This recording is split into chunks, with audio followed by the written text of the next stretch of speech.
30 साल से मैंने एक आदमी से ये राज छुपा के रखा। तूने ऐसा सोचा? 2025 की मच अवेटेड फिल्म कुली सिनेमा घरों में रिलीज हो गई है, जिसको लेकर उम्मीदें बहुत ज्यादा थी। फैंस की एक्सपेक्टेशंस तो बिल्कुल आसमान छू रही थी। और हो भी क्यों ना, क्योंकि आज के टाइम पर जो लोग पैन इंडिया बोलते हैं, तो फिल्म कुली सही मायने में एक पैन इंडिया फिल्म थी, जिसमें हर एक इंडस्ट्री से एक एक सुपरस्टार को लिया गया था। तमिल सिनेमा से रजनीकांत सर, तेलुगु सिनेमा से नागार्जुन, कन्नड़ा सिनेमा से उपेंद्र, मलयालम सिनेमा से सोबेन साहर और बॉलीवुड से आमिर खान। तो फिल्म कुली में हर एक इंडस्ट्री से इतने बड़े बड़े सुपरस्टार्स नजर आने वाले थे और डायरेक्शन की कमान थी लोकेश कनगराज के हाथ में, जिन्होंने इसके पहले मास्टर, कैथी, विक्रम और लियो जैसी कई बेहतरीन फिल्में बनाई हैं। और लोकेश सिनेमैटिक यूनिवर्स को लेकर लोग बहुत ज्यादा एक्साइटेड हैं। तो फिल्म कुली को फाइनली इतने सारे स्टार्स के साथ में लगभग 400 करोड़ रुपए के भव्य बजट में बनाया गया। लेकिन फाइनली जब ये थिएटर्स में रिलीज हुई तो ये लोगों की उम्मीदों पर खरी नहीं उतर पाई और एक बहुत ही एवरेज सी फिल्म बनकर रह गई। यहाँ पर एक बात मैं आपको क्लियर कर देता हूँ कि नो डाउट फिल्म कुली अच्छे खासे पैसे कमा लेगी, लेकिन ये फिल्म लोगों की उम्मीदों पर खरी नहीं उतर पाई है। तो अपने इस वीडियो में हम कुली से जुड़ा एक छोटा सा रिव्यू आपके साथ में शेयर करेंगे और फिल्म से जुड़ी कई ऐसी बातें आपको बताएंगे जिनके बारे में आप शायद नहीं जानते होंगे। कैसे फिल्म को जब विशाखापट्टनम के एक पोर्ट पर शूट किया जा रहा था तो उस समय अचानक से एक कंटेनर में आग लग गई। उस समय सारे कास्ट और क्रू मेंबर्स सेट पर मौजूद थे और बाद में कैसे इन सबको बचाया गया। इसके अलावा फिल्म कुली आखिर लोगों की उम्मीदों पर उतनी खरी क्यों नहीं उतर पाई है और कौन कौन सी चीजें फिल्म में बहुत ही कमजोर नजर आती हैं।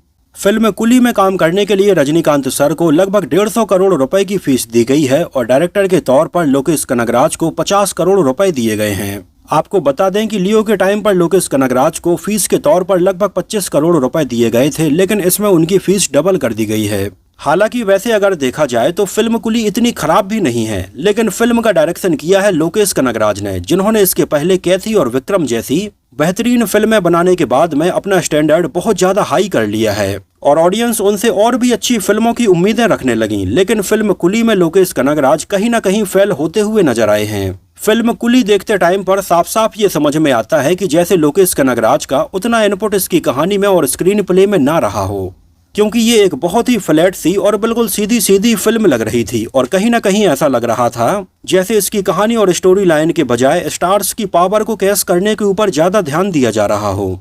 और वाकई में कहीं कहीं पर तो ऐसा भी फील होता है कि जैसे इसमें जबरदस्ती के कैमियो डाले गए हैं जिनकी कोई जरूरत भी नहीं थी। जैसे अगर देखा जाए तो फिल्म के आखिरी के 15 मिनट के कुछ सीन में हमें आमिर खान भी नजर आते हैं, लेकिन आमिर खान के कैमियो की जरूरत ही नहीं थी, जो देखकर केवल ऐसा लग रहा था कि जैसे आमिर खान को इसमें इसलिए लिया गया हो जिससे कि नॉर्थ ऑडियंस को बहुत ज्यादा अच्छे से टारगेट किया जा सके। जबकि वहीं पर आप फिल्म विक्रम के आखिरी में सूर्या का ये कैमियो देखिए, ये इतना यादगार कैमियो था कि लोग इसको लेकर एक स्टैंड अलोन फिल्म की डिमांड तब से ही करते आ रहे हैं। लेकिन फिल्म कुली में कहीं ना कहीं ये सारे कैमियोज फेल होते हुए नजर आते हैं, चाहे आमिर खान का कैमियो हो या फिर उपेंद्र का कैमियो हो। ऐसा लगता है कि ना तो इन किरदारों के लिए प्रॉपर एक स्टोरी लाइन और बैकड्रॉप सेट किया गया है, लोकेश कनगराज ने बस कहानी में कहीं ना कहीं इन्हें फिट कर दिया है। पर्सनली अगर मैं अपनी बात बताऊं तो 14 अगस्त को 2 फिल्में रिलीज हो रही थी, वॉर 2 और कुली, और मैं इन दोनों ही फिल्मों में से कुली को लेकर बहुत ज्यादा एक्साइटेड था। लेकिन मेरे यहाँ पर प्रॉब्लम ये थी कि कुली और वॉर 2 में सारे के सारे शो वॉर 2 को मिले थे। कुली का केवल एक शो था, वो भी शाम को 6 बजे। इस वजह से मैंने पहले वॉर 2 देखी और वॉर 2 भी एक बड़ी ही एवरेज सी फिल्म रही। केवल एक्शन और एक्शन ही इसमें रखा गया था, कहानी इसकी भी कमजोर थी। और इसके बाद जब मैंने कुली देखी तो मेरा दिल इतनी बुरी तरह से टूटा कि मैं आपको बता तक नहीं सकता हूँ। अभी तक मुझे ऐसा लगता था कि जैसे लोकेश कनगराज के करियर की लियो सबसे कमजोर फिल्म थी, क्योंकि इसके फ्लैशबैक सीन्स उतने पावरफुल नहीं थे। लेकिन अब फाइनली कुली देखने के बाद मुझे अंदर से ऐसी फीलिंग आ रही है कि यार लियो तो बहुत अच्छी फिल्म थी, कुली वाकई में बहुत कमजोर है। और कहीं ना कहीं लोकेश कनगराज इतने सारे एक्टर्स को फिल्म कुली में सही से यूटिलाइज कर ही नहीं पाए हैं। मुझे लगता है कि इससे ज्यादा अच्छी स्टोरी लाइन तो कहीं ना कहीं लोकेश कनगराज के फैंस ने अपनी थ्योरी में बताई थी। खैर, रजनीकांत सर का काम इसमें अच्छा था, उनके इंडस्ट्री में 50 साल पूरे हो गए थे और ये फिल्म उनके लिए काफी यादगार रही।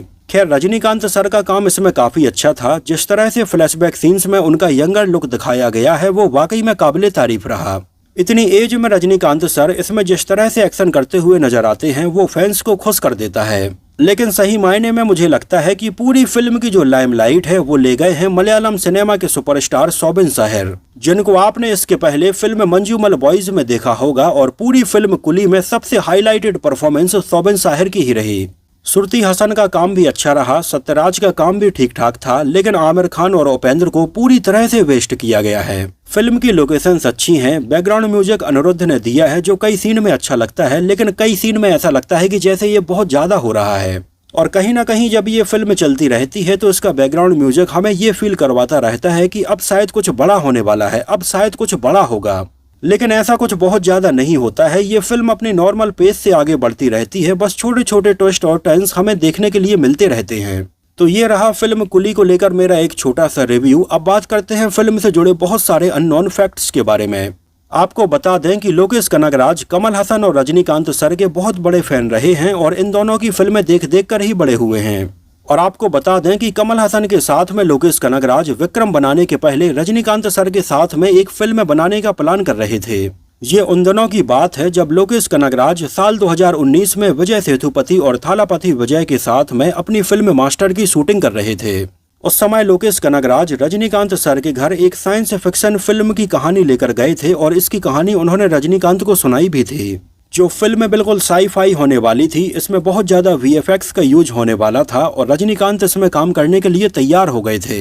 लेकिन उस समय लोकेश कनगराज को लगा कि फिल्म के प्री प्रोडक्शन में बहुत ज्यादा समय लग जाएगा और शायद रजनीकांत सर के पास में इतना समय अवेलेबल ना हो। और उस समय लोकेश कनगराज ये बिल्कुल भी नहीं चाहते थे कि सुपरस्टार रजनीकांत सर उनकी फिल्म के लिए इतना ज्यादा इंतजार करें। इस वजह से उस समय लोकेश कनगराज ने ये साई-फाई फिल्म बनाने का आइडिया ड्रॉप कर दिया था और कमल हसन के साथ में फिल्म विक्रम के ऊपर काम करने लगे थे।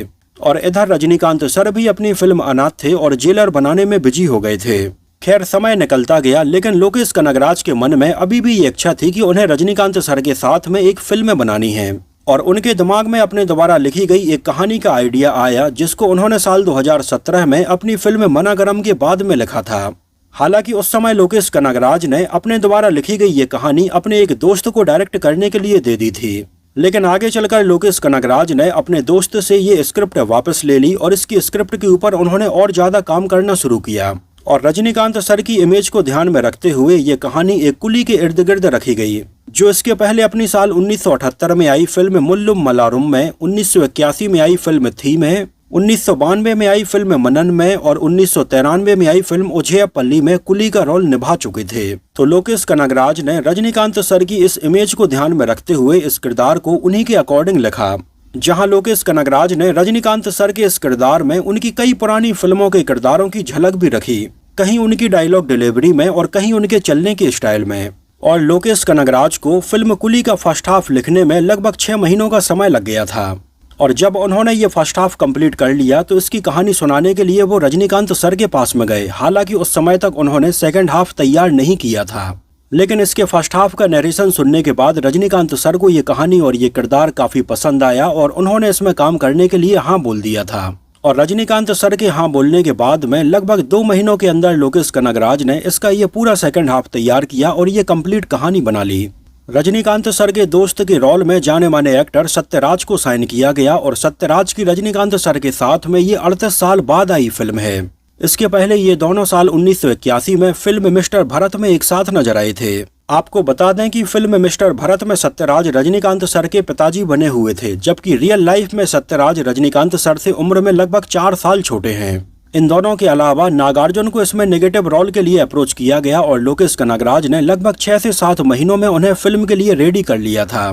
और इन 6 से 7 महीने में नागार्जुन ने लोकेश कनगराज से फिल्म की कहानी और अपने किरदार के बारे में समझा। इनके अलावा इसमें एक और इम्पोर्टेंट रोल दयाल के रोल के लिए पहले उन्होंने किसी और एक्टर को अप्रोच किया था, लेकिन बात नहीं बन पाई। इसके बाद में उन्होंने इसमें फहाद फाजिल को साइन करने के बारे में डिसाइड किया, लेकिन उस समय फहाद फाजिल के पास में डेट्स की प्रॉब्लम थी, इस वजह से उन्होंने इसमें काम नहीं किया था। और बाद में फाइनली लोकेश कनगराज ने इस किरदार में सोबिन साहिर को साइन किया, जिन्होंने अपनी नेचुरल एक्टिंग से फिल्म कुली में 4 चांद लगा दिए थे। और मोनिका गाने में डांस तो इस कदर किया कि पूजा हेगड़े से ज्यादा उनको नोटिस किया गया। इनके अलावा एक और इम्पोर्टेंट रोल में श्रुति हसन को साइन किया गया और कन्नड़ा सिनेमा के सुपरस्टार उपेंद्र को स्पेशल अपीयरेंस में लिया गया। इसके अलावा इसमें एक और इम्पोर्टेंट रोल में दिलीप की पत्नी के तौर पर रचिता राम को साइन किया गया, जिन्हें कन्नड़ा सिनेमा की लेडी सुपरस्टार कहा जाता है, जिनका रोल भी फिल्म में बहुत ही अनएक्सपेक्टेड और काफी अच्छा था। और इस तरह से फिल्म में बाकी एक्टर्स को साइन करने के बाद में आमिर खान को काफी बाद में साइन किया गया। पूरी फिल्म को लोकेश कनगराज ने लगभग 4.5 महीनों में शूट कर लिया था और इसके ज्यादातर सीन विशाखापट्टनम पोर्ट पर, कुछ सीन बैंकॉक में और इसके ज्यादातर सीन चेन्नई के आसपास की लोकेशंस पर शूट किए गए हैं। और ये ऐसी पहली तमिल फिल्म है जिसको IMAX सर्टिफाइड कैमरा से शूट किया गया है और इसके अलावा इसमें डी एजिंग टेक्नोलॉजी का भी यूज किया गया है। और इसी डी एजिंग टेक्नोलॉजी का यूज करके इसके कई फ्लैशबैक सीन्स में रजनीकांत सर को यंग दिखाया गया और सत्यराज को भी यंग दिखाया गया।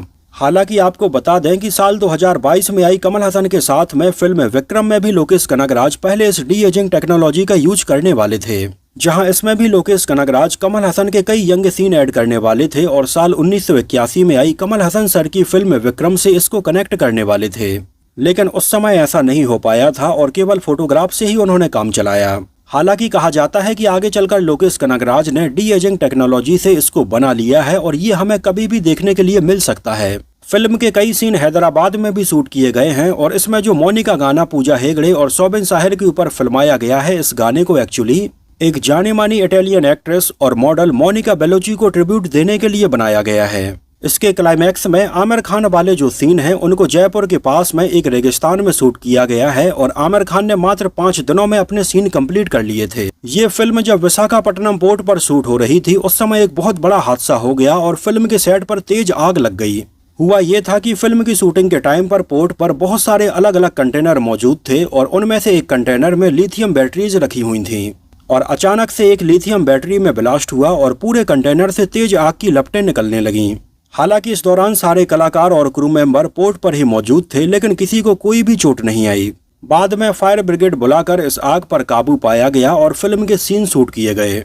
आप में से कई लोगों को ऐसा लग रहा होगा कि ये शायद आमिर खान और रजनीकांत सर की साथ में आई पहली फिल्म होगी, लेकिन आपको बता दें कि ये इनकी साथ में आई पहली फिल्म नहीं है। इसके लगभग 35 साल पहले भी ये दोनों साल 1995 में आई हिंदी फिल्म आतंक ही आतंक में नजर आ चुके थे, जो हॉलीवुड फिल्म गॉडफादर को ध्यान में रखकर बनाई गई थी, लेकिन ये फिल्म नहीं चल पाई थी। फिल्म कुली को ए सर्टिफिकेट मिला है। वैसे अगर देखा जाए तो इसमें ए सर्टिफिकेट वाली कोई भी बात नहीं थी, न ही ऐसे कोई सीन रखे गए थे, लेकिन फिर भी इसको ए सर्टिफिकेट मिला है। और ये रजनीकांत सर की साल 1989 में आई सेवा के बाद ऐसी दूसरी फिल्म है जिसको ए सर्टिफिकेट दिया गया है और लोकेश कनगराज के करियर की ये पहली ए सर्टिफाइड फिल्म है। इसके अलावा पहले इसके हिंदी डब्ड वर्जन का जो टाइटल है उसको मजदूर के नाम से अनाउंस किया गया था और इसका टाइटल मजदूर ही रखा जाने वाला था, लेकिन बाद में इस टाइटल को सोशल मीडिया पर लोकेश कनगराज के फैंस ने बहुत ज्यादा क्रिटिसाइज किया और इसका विरोध भी किया।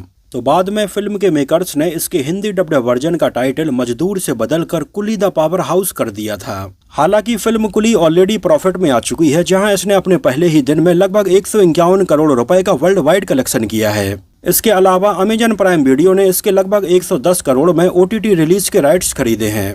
तेलुगु स्टेट में इसको लगभग 53 करोड़ रुपए में बेचा गया है, लगभग 35 करोड़ रुपए में कर्नाटका में बेचा गया है और ऐसी और भी अलग अलग जगहों पर फिल्म को बेचा गया है और ये फिल्म अपने रिलीज के 2 दिन में ही प्रॉफिट में आ गई है।